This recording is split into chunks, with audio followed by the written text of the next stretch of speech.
नमस्कार, आप सभी का स्वागत है एक और नए एनालिसिस में। और आज के इस एनालिसिस में हम जिस स्टॉक के बारे में बात करने वाले हैं वो कंपनी पिछले 5 सालों में 250% के रिटर्न्स दिए हैं। और अगर हम कंपनी के डिस्ट्रीब्यूशन का स्प्लिट देखें तो कंपनी एक्सपोर्ट कर रही है 55% के आसपास और वहीं डोमेस्टिक यूज़ के लिए कंपनी 45% रख रही है। तो ये काफ़ी एक अच्छा नंबर है। यह नंबर अच्छा क्यों है? क्योंकि कंपनी डॉलर्स में रेवेन्यू ले रही है और सिंस डॉलर में ले रही है तो डॉलर रुपी आर्बिट्राज में भी कंपनी ऊपर है। तो नमस्कार, आप सभी का स्वागत है एक और नए एनालिसिस में। और आज के इस एनालिसिस में हम जिस कंपनी के बारे में बात करने वाले हैं उसका नाम है GNA auto component. Business overview की अगर हम बात करें तो कंपनी की मार्केट कैप 1900 करोड़ के आसपास है, जो कि इसे एक स्मॉल कैप बनाती है। सेक्टर की अगर हम बात करें तो ऑटो एंसिलरी में आती है और बड़ी सेक्टर में देखें तो ऑटोमोटिव में आती है। फैक्ट्स जो हम हर वीडियो में बताते हैं, कंपनी के हाफ ऑफ द रेवेन्यू मतलब 53% ऑफ द रेवेन्यू एक्सपोर्ट से आता है। इंडियन स्मॉल कैप होने के बावजूद ऐसा सेटअप काफ़ी रेयर है। तो मैंने बताया कंपनी लास्ट पिछले 5 सालों में 250% तक का रिटर्न दिया है, 248 टू बी प्रिसाइज। मैनेजमेंट की अगर हम बात करें कि उनके सेकेंड जनरेशन करंटली आते हैं गुरसारन सिंह, ये इनके एग्जीक्यूटिव चेयरमैन है। 1954 में GNA ग्रुप स्टार्ट करा। कंपनी ओरिजिनली स्टार्ट हुई थी बाय सरदार अमर सिंह, ये इनके फादर हैं। ये फैमिली ओन मैनेजमेंट है। अगर राकेश कुमार को अगर हम नहीं इंक्लूड करते हैं तो लंबी से ये थर्ड जनरेशन है, ये इनके सन है। और ये एज अ CEO अपॉइंट हुए थे 2022। इनकी डायरेक्ट होल्डिंग में 26.34% इन द कंपनी। फिर राकेश कुमार आते हैं एज अ CFO, ये अपॉइंटेड हुए थे 2014 में। इनके under company Covid, downturn, IPO ये सारी एक्सपीरियंसेस करे हैं। तो मतलब मोटा मोटा मान सकते हैं काफ़ी एक्सपीरियंस्ड मैनेजमेंट है इनका। हिस्ट्री की बात करते हैं तो कंपनी 1946 में शुरू हुई थी भाई सरदार अमर सिंह, जैसा मैंने बताया, इन पंजाब। 1993 से 1994 के बीच GMA एक्सेल इनकॉर्पोरेट हुई इन जालंधर। अब बहुत से लोग का डाउट होगा, मैंने यहाँ 1946 बोला और यहाँ मैं 1993 के बोल रहा हूँ। GNA ग्रुप बना 1946 से, 1993 में GNA एक्सेल बना। तो ये दोनों ग्रुप और कंपनी व डिस्टेंस। 1995 आते आते कंपनी को OEM मिला महिंद्रा एंड महिंद्रा से। OEM मतलब होता है ओरिजिनल इक्विपमेंट मैन्युफैक्चरिंग। इसका मतलब है महिंद्रा की गाड़ियों में जितने भी रियर एक्सेल शाफ्ट्स बनेंगे वो सब GNA एक्सेल ही सप्लाई करेगा। तो ये काफ़ी टर्निंग पॉइंट था इस कंपनी का। 2002 से 2003 के बीच कंपनी ग्लोबल मार्केट्स में एंटर हुई और ये कंपनी ने एंटर कहाँ से करा? US और यूरोप के थ्रू।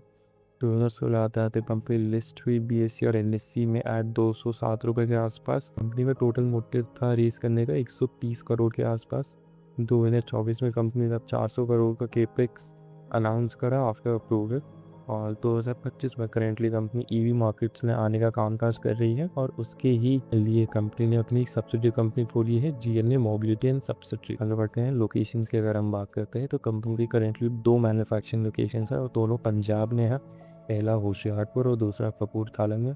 होशियारपुर इनकी ओरिजिनल मैन्युफैक्चरिंग यूनिट है। ओरिजिनल का मतलब है ये एट द बिगिनिंग, सबसे बिगिनिंग में ये शुरू हुई थी और यहाँ पे रियर एक्सेल्स, शाफ्ट्स, स्पिंडल्स ये सब प्रोड्यूस करते हैं। कपूरथला की बात करें तो ये 2012 में शुरू हुई थी और ये भी सेम चीज़ें ही मैन्युफैक्चर करती हैं।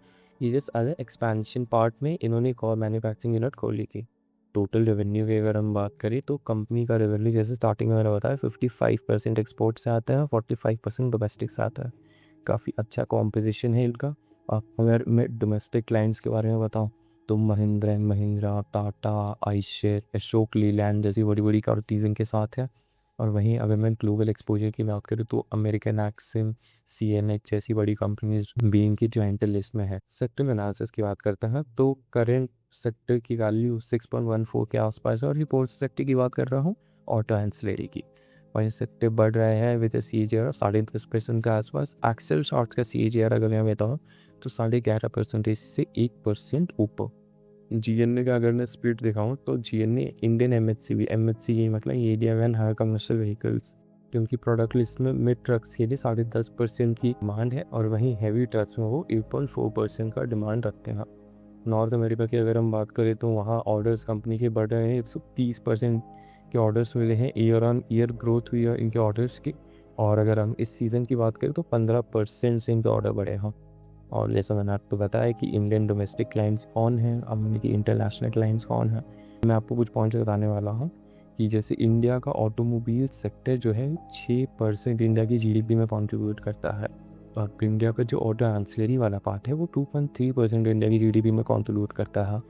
तो आप समझ सकते हैं कि कितना इंपॉर्टेंट है ये सेक्टर। ईवी की अगर हम बात करें कि ऑटोमोबाइल्स में ईवी का पेनिट्रेशन कितना है, तो अभी करेंटली 8% का पेनिट्रेशन है, और उसी 8 का अगर हम स्प्लिट देखें तो मोर और लेस 2 व्हीलर्स और 3 व्हीलर्स ही मेजरली कंज्यूम कर रहे हैं। पैसेंजर व्हीकल्स और कमर्शियल व्हीकल्स सिंगल डिजिट में है, बहुत कम है, बट जैसे जैसे ट्रस्ट आएगा लोगों का ये बढ़ेगी। अब ये इंडस्ट्री काफ़ी डीपली सेंट्रिकल है, और जैसे हम FMCG देखते हैं वो स्लोली ग्रो होता रहता है। आप कोई कमोडिटी उठा लें, जैसे कॉपर जैसी कमोडिटी साइडवेज चलते हैं अंटिल अनलेस कोई न्यूज़ है तो ऊपर हम देखेंगे, वरना साइडवेज चलते हैं। बट सी मतलब कमर्शियल व्हीकल की इंडस्ट्री मोर और लेस एक साइक्लिकल मैनर में चलती है। पीक, रिसेशन, अर्ली बूम और वापस से पीक, ये 3 से 4 फेजेस में। एक फैक्टर मैं आपको बता दूं कि स्टील के प्राइसेस डायरेक्टली इम्पैक्ट करते हैं डिमांड ऑफ एक्सटर्नल शाफ्ट्स। अब जैसे आप यहाँ देखकर ये ब्लू लाइन स्टील के प्राइसेस बता रही है, जैसे यहाँ स्टील के प्राइसेस कम हो, स्टील शाफ्ट्स की डिमांड बढ़ी, यहाँ भी स्टील के प्राइसेस कम हो, शाफ्ट्स की डिमांड बढ़ी। तो आपको ये at the back of the mind रखना पड़ेगा कि जब जब स्टील के प्राइसेस कम होंगे शाफ्ट्स की डिमांड बढ़ेगी, and vice versa also. Share holding pattern की अगर हम बात करते हैं तो प्रमोटर 68.43% होल्ड करते हैं, FIRS 1.27% होल्ड करते हैं, DIS 11% की होल्डिंग रखते हैं, और रिटेल क्लोज टू 20% 19.29% का होल्ड रखते हैं। ये स्प्लिट वाली काफ़ी अच्छा लगा कंपनी का, और ये फैमिली बोन प्रमोटर्स हैं इनके, मैंने स्टार्टिंग में बताया। कंपनी के ऊपर प्लेज 4.3% के आसपास का, ये काफ़ी नॉमिनल प्लेज है। इस हिसाब से कंपनी केपेक्स करी है, ये प्लेज मुझे कोई बड़ा इशू लगता नहीं है।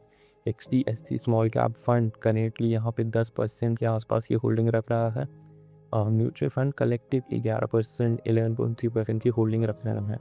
तो ये काफ़ी एक अपसाइड है इस कंपनी के लिए।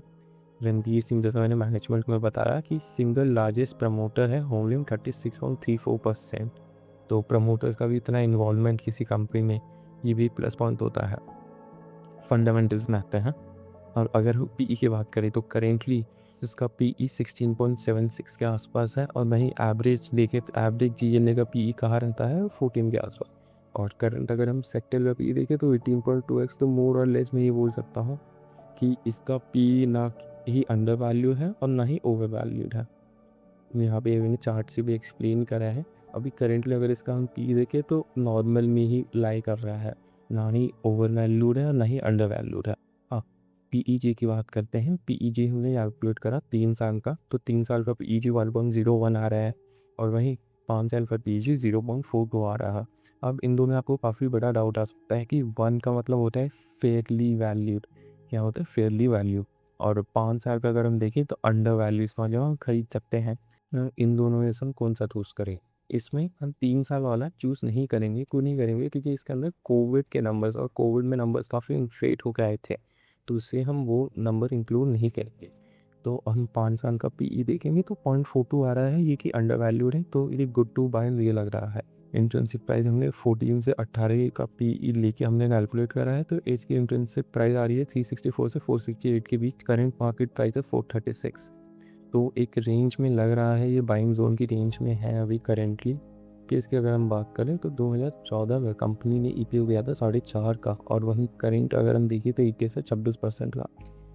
हम ऐसे ना कैलकुलेट करके इसके एब्सोल्यूट गेन के फॉर्मूले से कैलकुलेट करेंगे तो 525% का एब्सोल्यूट गेन दिया है कंपनी ने। ये भी काफ़ी एक अपसाइड है कंपनी के लिए। सेल्स और मार्जिन काफ़ी इंटरेस्टिंग नंबर है। देखिए 2014 में सेल्स कंपनी की 403 है, सारे नंबर्स इन करोड़ से, ठीक है। तो 2014 में 403 करोड़ की इनकी सेल थी, 2022 में 1200 करोड़ पहुंचा, और 2023 में 1500 करोड़ पहुंचा, पीक हो गया, और यहाँ से सेल्स साइडवेज है। साइडवेज से थोड़ा हम देखें तो डाउनवेज है, बट कंपनी इस टाइम में भी अपने प्रॉफिट्स पैट बढ़ा पा रही है, पैट भी बढ़ा पा रही है। आप थोड़ा सा ध्यान से देखेंगे, मार्जिन लाइन है इनकी, ऑपरेटिव मार्जिन वाली लाइन है ग्रीन वाली, तो ये बढ़ रही है। तो ये रीज़न है कि रेवेन्यू डिक्लाइन होने के बावजूद कंपनी के पार्ट्स के नंबर इंक्रीज हो रहा है। क्यों हो रहा है? क्योंकि ऑपरेटिव मार्जिन अच्छा काम काज कर रही है। डेट टू एसेट की अगर हम बात करें तो कंपनी के पास करेंटली डेट 200 करोड़ के आसपास का है। एसेट्स देखिए तो 1400 करोड़ के आसपास है। डेट टू एसेट अगर हम कैलकुलेट करेंगे तो 0.14 आएगा, काफ़ी कंजर्वेटिव साइड में है ये। डेट टू इक्विटी अगर हम कैलकुलेट करेंगे तो 0.22x आएगा, ये भी काफ़ी कंजर्वेटिव एंड में है। हम डेटर डेज की बात करते हैं। डेटर डेज का मतलब होता है कि कंपनी ने कोई माल, देखिए बिजनेस में क्या होता है, एट अप फ्रंट पैसा बहुत कम मिलता है, लोग उधारी में पैसा पहले देते हैं, उधारी में सामान देंगे फिर वो धीरे धीरे चलता है। तो डेटर डेज भाई आपने आपकी उधारी कितने टाइम में रिकवर हो रहा है, तो वो 2014 में 101 दिन लगते थे कंपनी को उधारी कंप्लीट करने में, और वहीं आज के टाइम अगर हम देखें तो 151 दिन लगते हैं। ये डेज बड़े हैं, बट मेरा ये फैक्टर रहेगा कि कंपनी भी ग्रो करी है और ये सेक्टर मोर और लेस हाई डेटर डेज में कामकाज करती है। कैश फ्लो की अगर हम बात करें तो कंपनी का पैट 17% से कंपाउंड हुआ है ओवर लास्ट 10 ईयर्स। कंपनी का रेवेन्यू बढ़ा है 43%, that still yet to be collected. वही डेटर डे वाला बात की कंपनी ने माल बेच दिया है बट अभी कलेक्ट करना बाकी है। एबिटा कंपनी का 15% से गिरा है, पैट कंपनी का 23% के डिक्लाइन में है। और ये क्यों है? क्योंकि कंपनी अभी करेंटली कोविड स्टॉक यूटिलाइज कर रही है, अपनी कोविड की इन्वेंट्री खाली कर रही है। इन्वेस्टिंग एक्टिविटी की बात करें तो कंपनी ने रिसेंटली 2016 के आसपास 400 करोड़ का केपेक्स अनाउंस करा है। पर ईयर 60 to 80 करोड़ वो डिप्लॉय करेंगे इस केपेक्स के लिए। अब कंपनी के पास फ्री कैश फ्लो नहीं है, तो नहीं बोल सकते, बहुत लो है, और सिंस ये लो है तो कंपनी अभी अपनी सेल्फ फंडेड वाली स्टेज में है। फाइनेंशियल एक्टिविटी की बात करें तो कंपनी ने बोरोइंग्स उठा रखे हैं, बट एक अच्छी बात है कि वो बोरोइंग्स कंपनी अपना ऑपरेशनल रेवेन्यू से पे ऑफ कर रही है।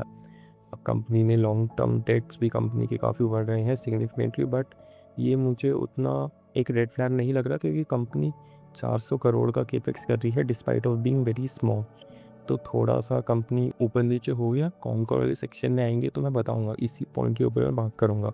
पीयर कंपैरिजन की अगर हम बात कहते हैं तो पीयर कंपैरिजन है, अगर आप स्क्रीनवेयर.com में देखेंगे उनका पीयर कंपैरिजन तो आपको ट्यूब इन्वेस्टमेंट, भारत फोर्जिंग जैसी कंपनीज मिली, बट उसको हम ओरिजिनली कंपेयर नहीं कर सकते इससे, क्योंकि ये इसके पीयर्स है ही नहीं। अब वो काफ़ी बड़े लेवल पे और काफ़ी मल्टीपल चीज़ें बनाते हैं। वहीं GNA एक्सेल काफ़ी कॉन्सेंट्रेटेड है, वो सॉफ्ट एक्सेल्स बनाती है, इसलिए हम इतनी बड़ी इतनी डाइवर्सिफाइड कंपनीज को हमारी GNA एक्सेल के साथ कंपेयर नहीं कर सकते। तो इसके अच्छे पीयर्स मैंने जो निकाले हैं तो सबसे पहला आता है सोना BLW, फिर क्रॉस, हाईटेक गियर, रामाकृष्णा फोर्चर। अब हम इसका कैलकुलेशन करते हैं। तो अगर हम CAGR वाइज देखें तो सबसे हाईएस्ट CAGR सोना BLW लेती है, तो +1 सबसे ज़्यादा हाईएस्ट ऊपर सोना BLW जीत जाती है, और वहीं GNA का 11% है, आधे CV का। अब एक्सपोर्ट वाइज देखते हैं, एक्सपोर्ट में सोना BLW 55 से 60% का एक्सपोर्ट रखती है, और वहीं GNA 70% का एक्सपोर्ट रखती है। तो GNA एक्सपोर्ट में +1। आप EV की बात करते हैं तो 70% सोना BLW का एक्सपोजर है EV में। ये क्रॉस का काफ़ी लिमिटेड है, रामाकृष्णा फोर्जिंग का भी काफ़ी लिमिटेड है, हाईटेक गियर का भी बहुत मिनिमल है। तो इसमें GNA का भी +1 हो जाता है, क्योंकि इन्होंने एक सेपरेट सब्सिडरी सेटअप करा था, जैसे मैंने बताया था GNA मोबिलिटी, तो इसलिए यहाँ भी GNA 8 पॉइंट ले जाता है। प्रमोटर की बात करते हैं तो प्रमोटर में सोना BLW 28% प्रमोटर स्टेक है, और वहीं GNA का देखें 68% प्रमोटर स्टेक है। अब आप समझिए, जैसे प्रमोटर्स को आपको ये मुझे नहीं पता होगा जितना प्रमोटर को पता होगा, क्योंकि उसका तो मेन धंधा है वो। तो प्रमोटर ही यहाँ पे ऐसे डालने के लिए पीछे हो रहे हैं, तो हम क्यों डालें? और वहीं GNA में प्रमोटर्स लॉन्ग टाइम कंसिस्टेंट है, तो इसलिए GNA इन सबसे बेटर मुझे लग रहा है। कॉनकॉर की बात करते हैं कंपनी की। कंपनी ने 400 करोड़ का केपेक्स अनाउंस करा है, जैसा मैंने आपको पिछली साइड में बताया। ये नेक्स्ट 3 से 4 सालों में कंप्लीट होगा, और 60 से 80 करोड़ पर ईयर केपेक्स जाएगा। और ये केपेक्स कैसा रहेगा? ये डेट और कैश फ्लो ओरिएंटेड रहेगा। GNA SUV मार्केट्स में एंटर कर रही है, SUV as well as EV markets में भी। अब कंपनी का अगर हम पैट देखें 26% से ईयर ऑन ईयर बढ़ रहा है, बट जो रेवेन्यू है डेड फ्लैट है। पर ये क्यों हो रहा है? क्योंकि ऑपरेटिंग मार्जिन कंपनी के बढ़ रहे हैं 18.49%। इसका अगर मैं आपको लाइव ग्राफ दिखाऊं तो जैसा मैंने यहाँ बताया था कि कंपनी का जो रेवेन्यू है वो स्लाइटली डाउनवर्ड्स है, बट ऑपरेटिंग मार्जिन बढ़ रहे हैं, तो इसी रीज़न से कंपनी का पैट बढ़ा।